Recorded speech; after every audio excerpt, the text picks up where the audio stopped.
My name is Sol, and I went to prison for murder.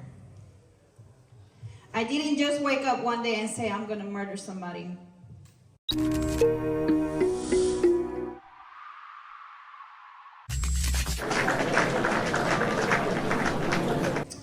All right, good afternoon, everybody. Welcome to Alcatraz Island. We will be getting started for the formerly incarcerated speaker series. My name is Ranger Oliver. I run the community outreach program here at Alcatraz, and I want to tell you a little bit about why we do the formerly incarcerated speaker series here on Alcatraz Island. So, you know, when you think of national parks, of course, you think of places like Glacier, you think of Yosemite or the Grand Canyon. But maybe you also think of places like Alcatraz Island. Maybe you think of places like Manzanar National Historic Site or the Statue of Liberty. The National Park Service is an institution that is dedicated to preserving American natural and cultural identity, and that means telling all American stories. And here at Alcatraz Island, we tell the story of mass incarceration in the United States. At Alcatraz, we're committed to highlighting people who have been personally affected by mass incarceration, and we stand for freedom, justice, and common humanity. You're going to hear a firsthand account of somebody who was incarcerated for over 16 years. After she tells her personal story, we want you to ask questions. We want you to be curious. We want you to raise your hand. We want you to engage with the speakers. But we also want you to be respectful and to remember that it takes a lot to get up here and tell your story in front of the community too. So thank you in advance, for asking questions and really kind of, for leaning into those themes of freedom, justice, and common humanity. Right now, I'm going to introduce Troy Williams. Troy is a founder and executive director of Restorative Media, which is an organization that seeks to decolonize narratives and highlight the voices of people who have been affected by incarceration. Troy is going to introduce our speaker, and Troy is also the co-host of the formerly incarcerated speaker series. So, Mr. Williams, take it away. Thank you. The first thing I want to do is welcome you and thank you for your interest.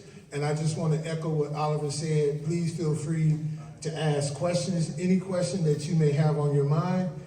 However, there's a caveat. We are not here to glorify prison. We're not here to talk about all the drama that happens in prison. How many of us have watched movies about prison, right?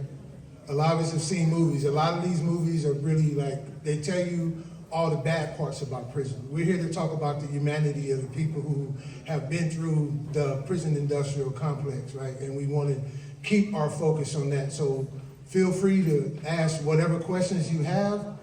However, just know we're not here to talk about the drama. If you want to know about the drama, then I can direct you to a good movie. But these are real life stories. These are stories of people who have been through the carceral system. They're doing great work out in the community. So goes actually back inside the prison that she paroled from to do work inside. And on that note, we have Lauren in the crowd. We got a few of our, Lauren, wave your hand. Everybody know who you are. Lauren, exactly. Lauren does a lot of work inside the community as well to help people prepare to come home and offer them some resources other than a cage, right? See you, Sandra. I want to just put Sandra on blast. Sandra's somebody else who's been home doing great work in the community. And we also have Georgia, who's out here right now, who's been home like a whole week.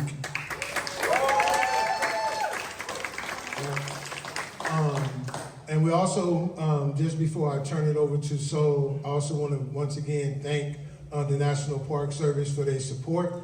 I know a lot of people come here to hear the stories about Al Capone and Machine Gun Kelly and all the rest of it, and those stories are here, but we also wanted to give you a modernized story about who people are that are coming home, because if you just listen to the news will tell you that everybody coming home is out to do some damage, and the truth is many of us coming home have come home with the understanding that what we did as youth, this is probably somebody from prison right now, I get a lot of calls, but what we did as youth, what I did as a 16, as a 20-year-old is not the same person who's standing before you at 57 years old.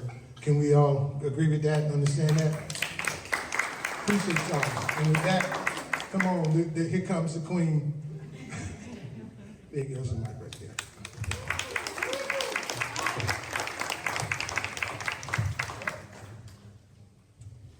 Well, hello, everybody. I'm pretty sure you guys are all wet and cold and, so just take this time to kind of relax a little bit and listen to what I gotta say. My name is Sol, and I went to prison for murder. I didn't just wake up one day and say, I'm gonna murder somebody. There was a lot that went behind the scenes, a lot of trauma, a lot of, childhood and generational trauma that was passed on to me that led me to making the unhealthy decision of taking somebody's life. So I'm gonna start a little bit, I'm gonna go back before I decided to join a gang and do all this crazy stuff that I did. So my parents, I'm from Puerto Rico, so my parents, I was born there, grew up there, and my parents separated at the age of 3. My parents come from, like I said before, generational trauma, so, my parents were very unhealthy, were into drinking alcohol and doing all these things, and abuse and you name it. So they separated, and then I started getting the end of it. So one thing I want to ask, when you are in a marriage and you divorce and all that stuff, it's not the kid's fault. It should never be the kid's fault of why you separated from that person. You should never take it out on the kids, because it could end up like where I ended up. So my parents separated at the age of 3, and first of all, I'm gonna talk about sensitive stuff. So I know it probably might be triggering, and but this is me today. And today I have a voice, and I'm gonna use it today. So that's why I'm gonna share what I'm gonna share, in hopes that I can help other people have a voice too. That your voice matters, and you should speak up. So at the age of 5, my grandma, my mom's mother, started getting sick. She had diabetes, and they amputated her leg, so my mom was going back and forth to the hospital, so she was leaving me at my uncle's house. And my uncle had a stepson. His stepson started molesting me at the age of 5. He molested me every day for a period of 5 years. I couldn't speak up, I couldn't say anything, I couldn't, because he will always threaten to kill me, and he will always threaten to do the same thing to my little sister. So I stayed quiet. When I said something, I got beat up and said I was lying. So that taught me right there that I couldn't speak up. That taught me right there that there was no help, and that I needed to fend for myself. So remember those things, right? So at the age of 11, I came to California. My mom took me and my sister away against my father's wishes. She was mad at him, and she wanted to take it out on him and all that stuff, because he wanted him to suffer. So she used us as a weapon. So she took us over here. She brought us over here, and that's the last time I saw my dad. I was only 11 years old. That was back in '98. So we moved from San Francisco, and we lived in San Francisco, and then we moved to the East Bay, to Bay Point, and that's where I started hanging out with all these kids in the neighborhood. You know, my mom started using drugs, started drinking. She would leave for weeks at a time, and I was the only one taking care of my little sister. So I had to pretend that everything was okay in school and stuff because CPS, I didn't want CPS to take us away. Because it was only me, my mom, my sister here. So I pretended that everything was okay. And whenever somebody asked, hey, how's your mom? How's she doing? Where's she at? I was like, oh, she's working. There's nothing going on at home. You know, because I learned that not to speak up. So, at 12, I joined a gang. And the reason why I joined a gang is because I was running away from home. My mama was kicking me out. You know, those were the kids that I was hanging out with, right? So, at the age of 12, I went and hang out at this house, and somebody put drugs in my drink, and I passed out. And I woke up to somebody raping me. I ran home, and I told my mom. My mom didn't believe me. She told me I was out whoring around. So she kicked me out of the house after she beat me. So all the homies that I had, that, you know, the ones that I met and all that stuff, those who were, they were like, come on, come with us. You'll be safe with us. You'll be cool over here. You'll have a place to sleep. So that's where I went. And guess what? You know, I felt the need that, you know, that because they were taking me in and all that stuff, you had to do things to fit in. To fit in, to feel loved, to feel accepted. So I started fighting for them. I started doing all these things. Running away from home, you know, drinking, you know, doing everything, you name it. And that was how I was coping with everything that I was going through. I never spoke up with nobody about what I went through. I just stuffed my feelings in, and I would lash out at other people. So one thing that, you know, that I learned in my journey of recovery was that hurt people, right? And that's what our prisons are filled with. People that hurt people who hurt people.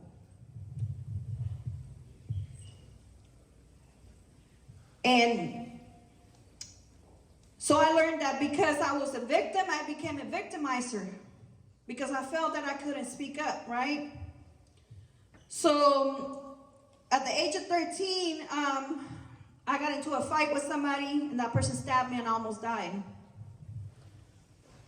And at the same time, a little bit after that, I was walking with this lady that was my mom's friend, and we both got kidnapped and held hostage in a hotel. The only way that we got away was because we climbed through a back window. That filled my anger more. I felt like I really needed to fight back. That I was on my own, and that I needed to fight back, and that I couldn't ask for help. Because all the times that I did ask for help, nobody helped me. So,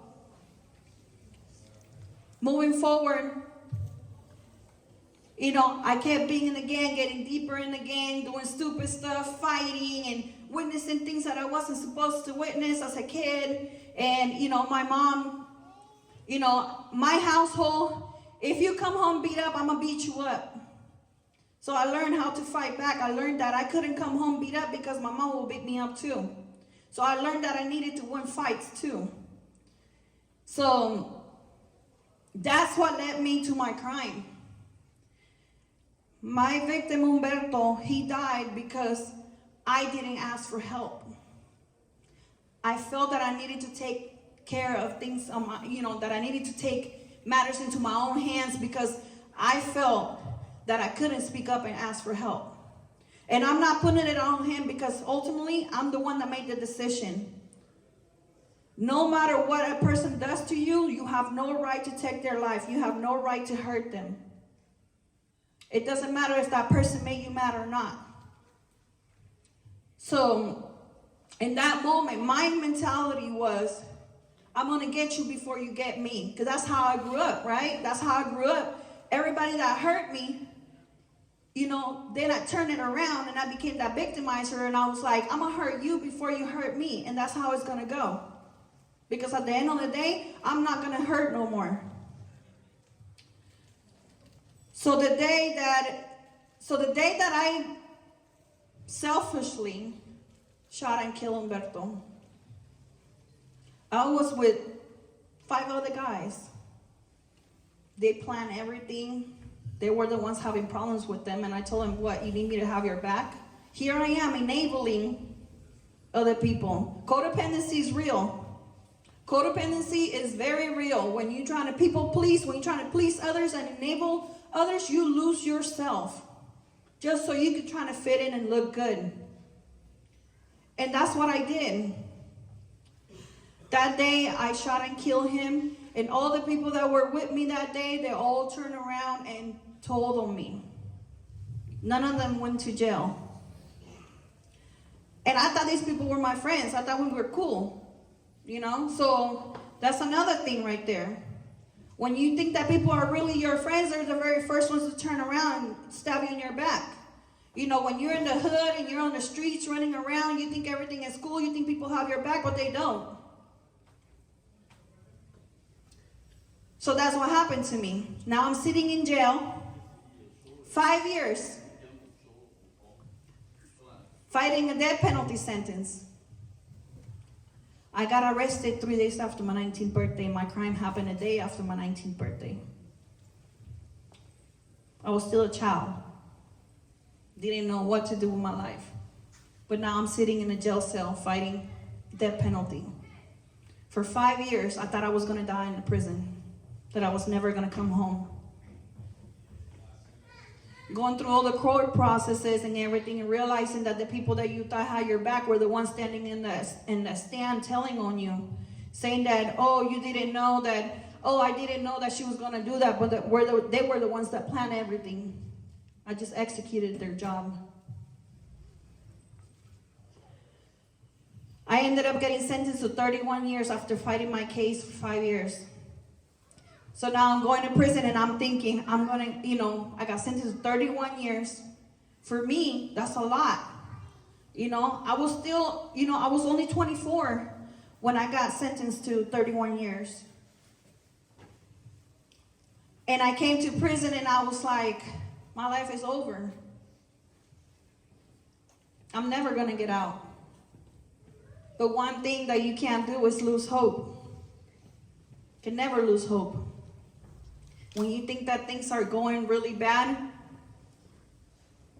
I believe in my higher power, and I believe He opens doors for me. And when you don't give up, He opens doors for you. So I started getting into my recovery and started learning about trauma, because mind you, I never learned about trauma when I was home. I never even knew what recovery or what, I didn't even know that what I was going through, the sexual abuse that I was going through, that, I thought that that's how life was, because I lived it almost every day. And violence and, violence being encouraged and, and the gang lifestyle and everything that was going on, abuse, I thought that all that was normal. And then when I started learning that that was not normal, that's when it started planting the seed in my head and saying, I need to change. I need to do something with my life. Because I know something in my heart told me I'm not meant to be in this place forever. So I started, joining the groups and, and speaking up. And that's where I learned that I had a voice and that I needed to use it. And when I started other ladies that were there for a long time, sharing their stories and, and bringing all these groups and, and telling me, hey, there's something that your story matters. So when I started sharing my story, they were like, your story is not over. This is just a chapter in your life. And you will get through this. So law started changing. And then that's when I qualified for the Youth Offender Bill, which is SB 261, which they did a test in the brain that says that that people who are 25 or under are not fully mature and they're not capable of making right decisions, right? So I qualified for that bill, and I was able to have a parole hearing for early consideration of release. Mind you, I've been doing all these groups, changing my mentality, changing my life. Even though I was inside a prison cell, I was changing my life, and I was like, with the hopes that one day I was gonna get out. And for those who don't know what the parole process is, you have to sit in a room with 3 strangers, a DA, and sometimes the victim's family comes, and they don't see the person that you are today. They just see the person that committed the crime. I need some water.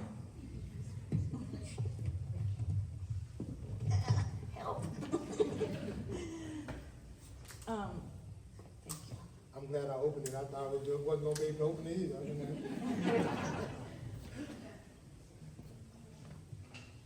So when you sit in that room, it's like re-traumatizing yourself again. You have to relieve all your traumas and explain to these people what is it that those traumas, how are those traumas connected with your crime? And one thing that I learned working on myself is that it's not what happened that day that caused me to take Humberto's life. It's all my traumas and all the triggers that I had going on in my life that I never dealt with. That triggered something that he said and he did on that day that I was like, survival mode. Survival mode, and I'm going to get you before you get me. And I'm not blaming everything on the traumas. I'm saying that I wasn't educated enough to know what that meant. And because of what I learned throughout these years, it's what helped me become a different person and realize that all the things that I did in the past, I could use them for good. So I went to the parole hearing and I got found suitable for parole. I had to wait 180 something days, 150 days for the parole board and the governor to make a decision and see if I was worthy of coming home. COVID hit, and I was so stressed out. I was like, oh my God, what am I gonna do? Like what's going on? But they finally let me out 88 days into that 150-day window period, and that was the best day of my life.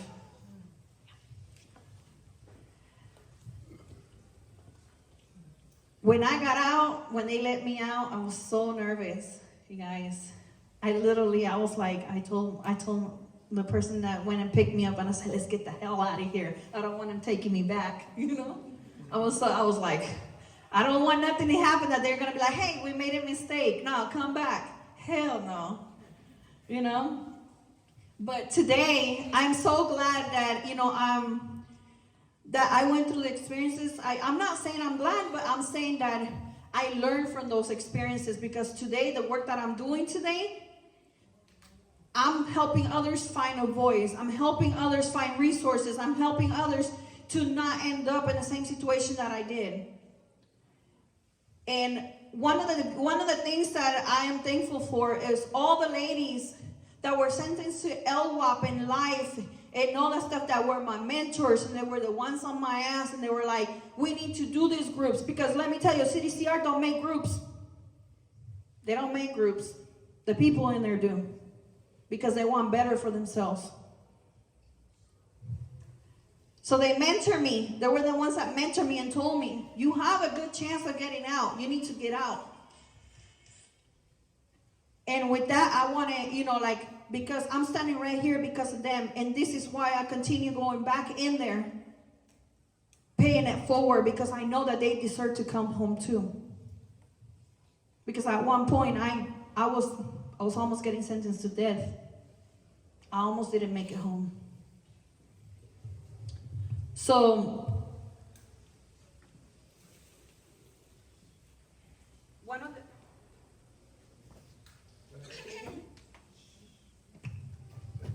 There you go.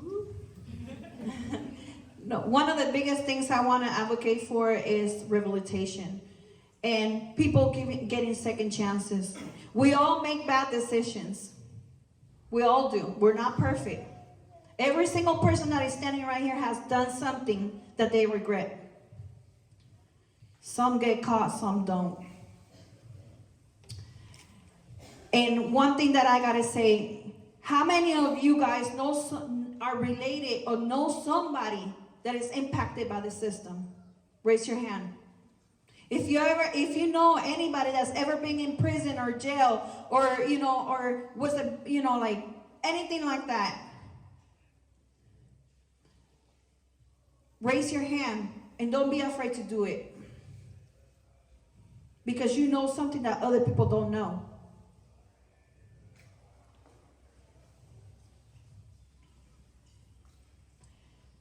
Second chances are very important. We have a lot of people who were sentenced to life and life without parole and sentences like mine, and they're out here doing the work. They're out here making changes. They're out here building a positive community. A lot of the nonprofits that are out here, they're run by people who were sentenced to life or LWOP in prison. They were told that we're never coming home. And we're living proof of that. So one day, like I said before, we all make bad decisions. You could be driving down the street right now, crazy San Francisco right here. You guys know people be jumping in front of you when you're trying to drive. You never know when you might be driving down that street and somebody might jump in front of you and you kill them. And you didn't mean to do it. Now you're sent to prison. So just know that your life could change in a blink of an eye. Just like how it did to mine. Like I said, I didn't wake up that day saying, I'm going to go kill this person. It just happened in a split second. It was a split decision that I made that changed my life forever. I thought I was going to go and fight. But I ended up making a stupid decision in 1.5 seconds that took somebody's life. Now that person is never going to have a future. That I destroyed that person's whole generation, that whole family, and generations to come. Because of one decision that I made in 1 second. And for those of you that have kids, we're living in a society right now that there's a lot of crazy stuff happening. I see a lot of kids in here, and all I ask is that you think about the things that you're doing before you do them, because you don't know if you're gonna end up in the same position that I did. And some of us get lucky. Some of us don't. There's people that are dying inside of prison, never being able to come home. And those were people too that in a split second they made a decision that they later on regretted. But there was no turning back. So, yeah, that's me. I'm not ashamed of my story. I'm not ashamed of my past, because that's who I am today. And I feel very proud of myself, of the person that I am today, because I know that the person that I am today will never make that decision again. So, I know I was all over the place, but thank you for listening to me.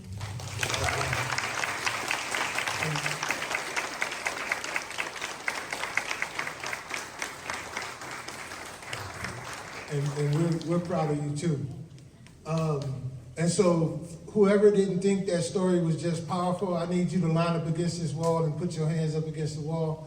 We're about to make some arrests up in here. No, but two things that we always love to do, and Soul just did the first part, which is accept accountability for the harms that we have caused to other people, right? And there's another process that we like to talk about. One is that there's personal accountability, and then there's also systemic accountability. Can we imagine what it would be like if sometimes it's hard to see the old gray bearded dude or the older woman standing before you and kind of look back with empathy. But can we think about the next 11, 12, 13-year-old child that may be out there feeling as though that they're forced to make a decision because the community has failed them? Can we relate to that? Right? Wait, can we relate to that? I need some feedback. I'm like y'all phone. I need that haptic feedback, right? Just sit in the chair and do something. Let me know something, right? But now we want to open up for Q&A. And once again, please feel free to ask questions. I'm going to run around with the microphone. I learned a trick from Oprah. You never give people your microphone. So that's right. That's an Oprah trick, right? You don't hand people your microphone. But I will love to have you guys ask any questions that you may have. Anybody brave soul wants to go? Oh, we have a first. All right. Soul, thanks so much for telling your story. Could you tell us a little bit about your nonprofit work and some of the work that you're doing in your community? All right. So when I came home, I started working for a nonprofit called Planting Justice in Oakland, and I got connected through Inside Garden program, which Inside Garden program does in-prison work and build gardens and stuff like that. And I fell in love so much with the work that I wanted to do the same thing when I got out. So now I'm in the position of being a reentry coordinator, so which I connect people with resources. I connect people with being able to find jobs and different things like that. And I'll also be going back inside the same prison that I spent 16 years on. And I help contribute to building gardens and healing spaces. And because that's one of the biggest things that I learned when I was in prison, that when I went to the garden, that was my freedom space. And when I was going through my parole hearing process, that's where I was being able to process all the things that I was going through. And so that's what I do. We have a huge nursery and down 105th in Oakland, and we ship plants all across the United States. And we have over 1,400 different varieties of fruit trees, vegetables, herbs, and all that stuff. And I help teach people the importance of connecting with nature and being able to use that as your healing space, and also how do you relate so much to plants? A lot of people don't really know that. And in the healing process and recovery, and also like a big thing that I've learned, people who have been impacted by the system, how does the being in a garden and being around nature, how it helps them heal. Thank you. Any more questions? I don't have a question, but I just want to thank you. You make me emotional. I just appreciate your healing process. You talk about your trauma, the intergenerational trauma, because people don't understand that that's what leads us to those bad decisions. I'm kind of a Philly person. I see you inside.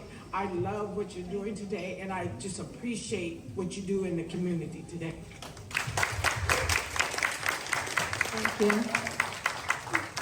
What she didn't share is that she came in as to facilitate a group in reentry, and she taught me so much, and I sat down and literally took everything in. And this lady right here helped me so much.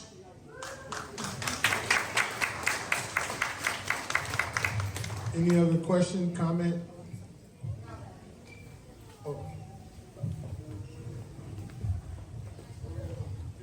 Hi, I just want to say thank you so much for sharing. As a recent formerly incarcerated person, the message about hope and the message to the youth is just so important to me. And I too got emotional because when you're young, you just don't always make the right decision. And just to see you stand here before me, it gives me not only hope that, I was inspired to continue through my journey, but to continue now that I'm out. And I just really want to say thank you, because hope is like real, it's tangible, and you're amazing, so thank you. Welcome home. Woo! Can everybody help me welcome you home?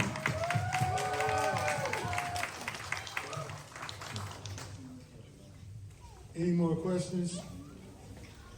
I'm gonna start acting like a high school teacher in a minute. Just walk up to people and hang your microphone. Yes. Oh, yes. Did you call me? No? No. Don't be scared. They're looking like, no. Okay. Okay, I'll be right back. I saw one over here. Hi, so I'm inspired for you going up there and sharing your experience, but I wanted to ask you, is your program, is it just within here, or is it you can anywhere? Well, I'm stationed in Oakland, so a lot of my resources are here in Oakland, but I be looking in other places because I be going inside the prison. So I encounter a lot of the ladies that and a lot of people that are from other counties. So I try, I try to look my best. I try to do my best to look for different resources for other counties and help other people out. So pretty much, like, I do help anybody that comes, to me with the best that I can. And yeah, it doesn't matter where they're from, and I will try my best to help them out. But most of my resources are from Oakland and Contra Costa County. And just as a testament to soul is wherever there's a need at, soul finds her way there.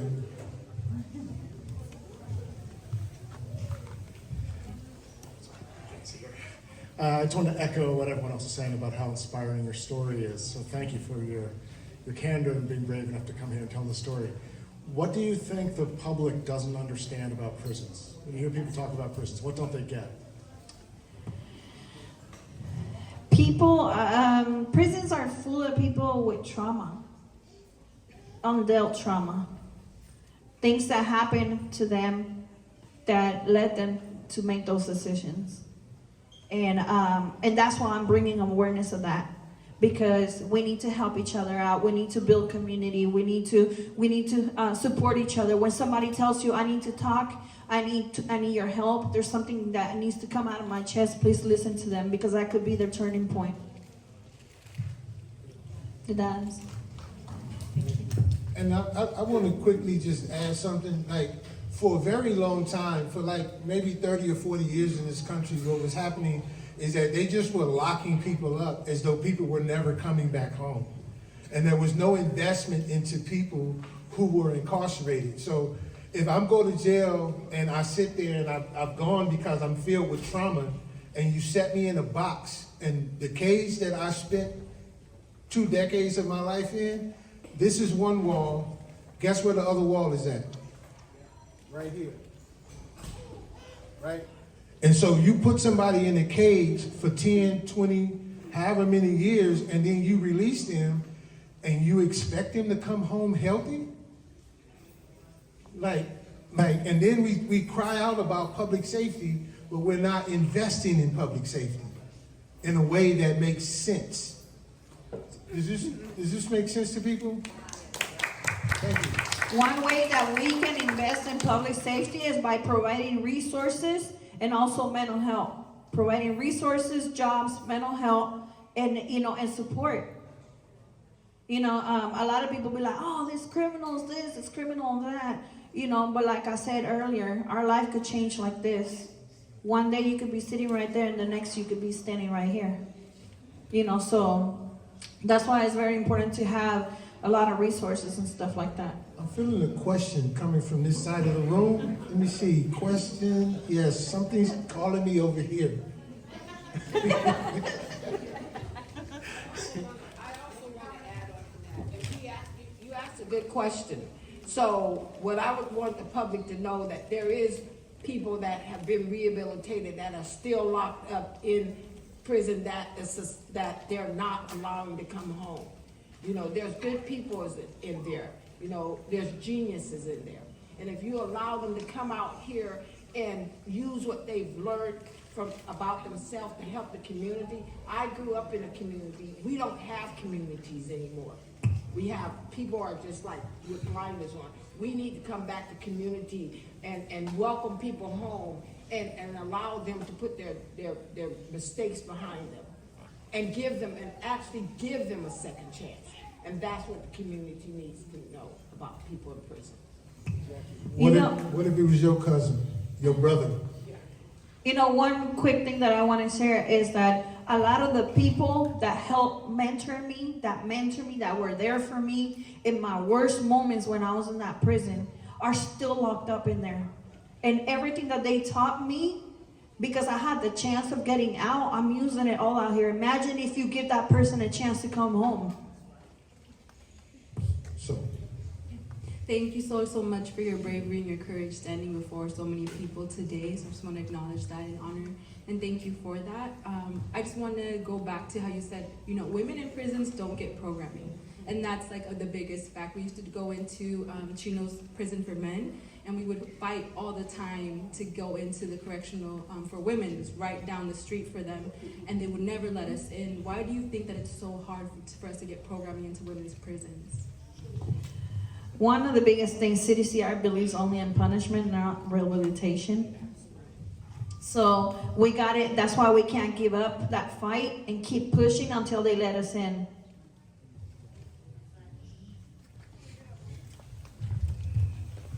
Yeah, kind of the same thing everybody's been asking, and also saying thank you so much for your courage and bravery and sharing your story. It's amazing to hear.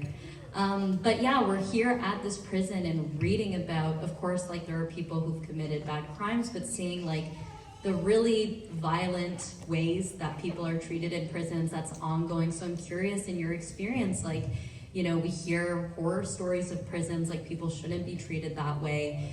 Are you seeing changes?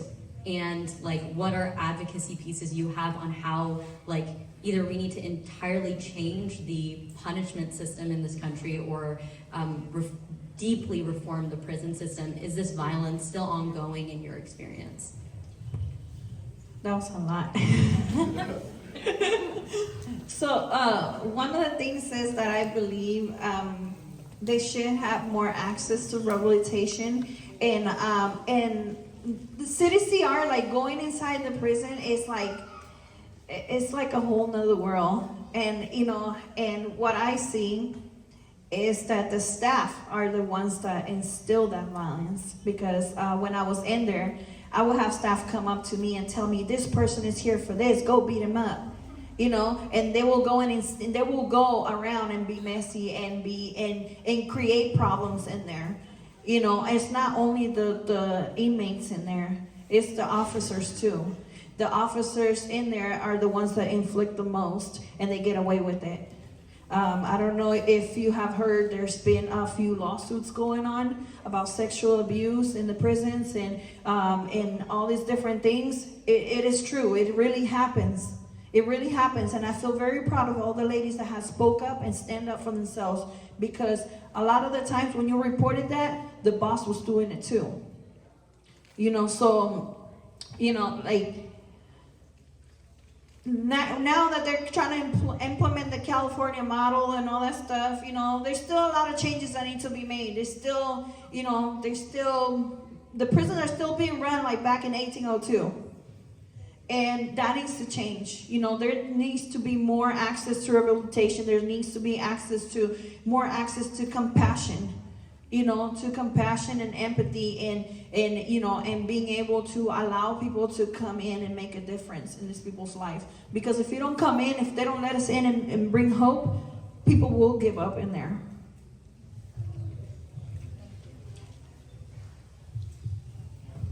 I don't know if I answered all your questions.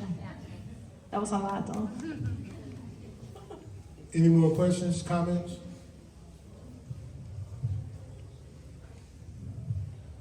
I just want to thank everybody for sitting through all this and listening to, you know, to a lot. I know a lot was hard to listen to, maybe triggering, but I just want to give people hope. I just want to let people know that you have a voice no matter what your background is. And I do want to add to that, like, when I first, so for those of you who don't know, I spent 25 years of my life inside of prison as well. And when I first went in, there were maybe an NA or an AA program that could host 25 people on a yard that held 1,000, right? So a lot of the guys filed lawsuits, they wrote 602s, they wrote grievances, we reached out to outside community.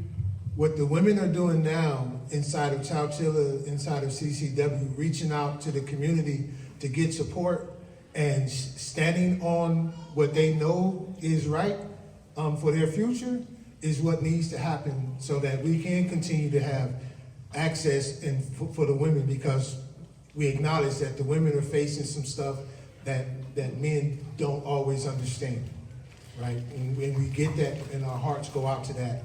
I'm choking back tears just thinking about the stuff I know that I personally witnessed about what happened. So thank you for that question. And that's also why I go inside to help them fight, because I'm gonna give you the tool sets that we use to get where we at. And you know, real quick, Troy, a lot of people think that all the prisons here in California are like, you know, that they get all these visitors and fancy celebrities and stuff like San Quentin does. They don't. If you see the women's prison, and it's in the middle of nowhere, in a small town, surrounded by orchards and sprayed pesticide. Exactly. And if you want to know the truth, go to restorativemedia.org. That's a plug. That was a good one, right? Oliver, I think you got something. Hold the mic? Yes. No. Only Oliver holds the microphone. Yeah, if we could just get one more round of applause for Mercado.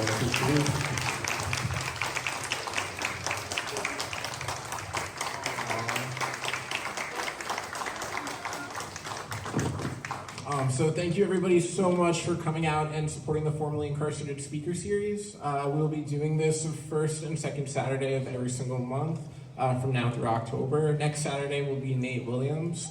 He'll be speaking from 1 to 2 p.m. right here in the Cell House Dining Hall on Saturday, May 11th. So thank you so much for coming out and enjoying your national park. One more round of applause for Mercado.